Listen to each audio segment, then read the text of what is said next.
শেখ, আমরা জানতে চাই যে হাদিসে তো এসেছে যে রমজান আসলেই আল্লাহ রাব্বুল আলামিন শয়তানকে শৃঙ্খল বন্দী করেন।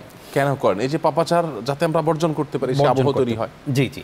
তো এই যে শয়তানকে জিঞ্জির বন্দী করার পরেও মানুষ শয়তানি করে, তাহলে এই শয়তানিটা করে কার প্ররোচনায়? হ্যাঁ, সুন্দর প্রশ্ন।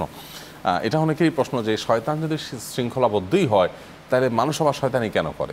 উত্তর হলো যে প্রথমত শয়তান বছর জুড়ে যে সমস্ত শয়তানি করে গেছে সেটার ধাক্কা তো কিছুটা থাকে।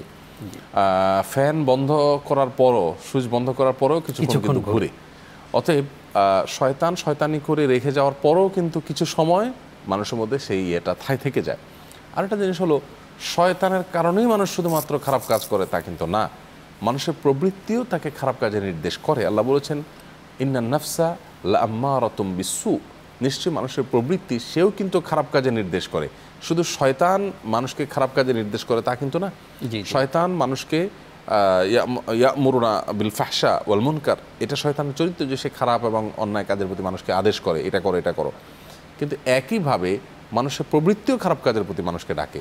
হ্যাঁ, একটা লাভ হলো যে বাহিরের শত্রু যেটা, ওইটাকে আল্লাহ বন্ধ করে ফেলছেন, ভেতরের শত্রু আছে, এটাকে আমাকে কন্ট্রোল করতে হবে। জি, জাযাকাল্লাহ খাইর। উস্তাজ অনেক গুরুত্বপূর্ণ বিষয় শেয়ার করেছেন।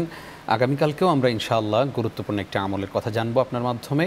আজকে কষ্ট করে আমাদেরকে সময় দেওয়ার জন্য আপনাকে ধন্যবাদ জানাচ্ছি। ধন্যবাদ আপনাকে। প্রিয় দর্শক, এতক্ষণ যারা আমাদের সঙ্গে ছিলেন আপনাদেরকেও ধন্যবাদ জানিয়ে শেষ করছি আজকের আয়োজন। ইফতারের এই পূর্ব মুহূর্তে আপনারা এতক্ষণ দেখছিলেন মজো নিবেদিত মাহে রমজানের ২৭ আমল।